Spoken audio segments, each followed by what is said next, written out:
These are issues that don't just touch our part of the industry, but really touch the whole country. That's Mark Zuckerberg talking about his lobbying effort, Ford.us. He's pushing for immigration reform with his good friend, entrepreneur Joe Green. About half of the top tech companies were founded by immigrants.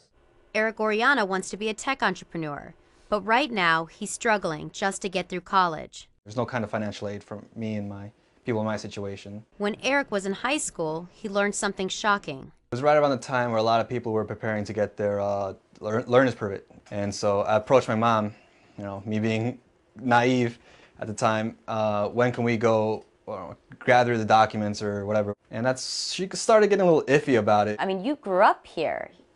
Yeah, I mean, since I was 3, I thought I was either born in the Brookhaven Hospital right here, because all my friends were born there, so I was like, all right, I must be born there too, that's great. But he wasn't.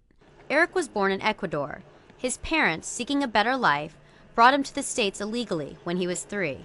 And that fact has come between him and graduating with the computer science degree he wants badly. It's really slowed down my pursuit of my degree. I can only take about 1 or 2 classes to be able to afford to pay for those classes and be able to work full-time. To make ends meet, he works 40 hours a week at an electronics manufacturer.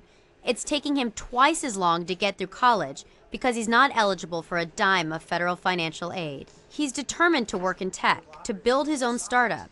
He's the type of worker Zuckerberg and Green want to foster. As entrepreneurs, we believe in meritocracy, and we believe that what's great about our country is that we should value people based on what they're accomplishing, how hard they try, their grit, their determination, and you see that in immigrants. President Obama signed an executive order in 2012 that lets people like Eric stay in the U.S. legally.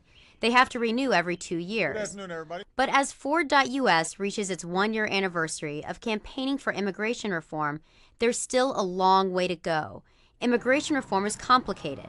Both parties have acknowledged a need, but don't necessarily see eye to eye on what that reform would look like. The DREAM Act, which would provide a path to citizenship for people who were brought to the United States illegally as children, like Eric, has yet to pass in Congress. You want to build a great company. You want to do that in the United States. Yeah, of course. There's no other place to do it for me. Why? This is my home. This is where I belong. Laurie Segall, CNN Money, New York.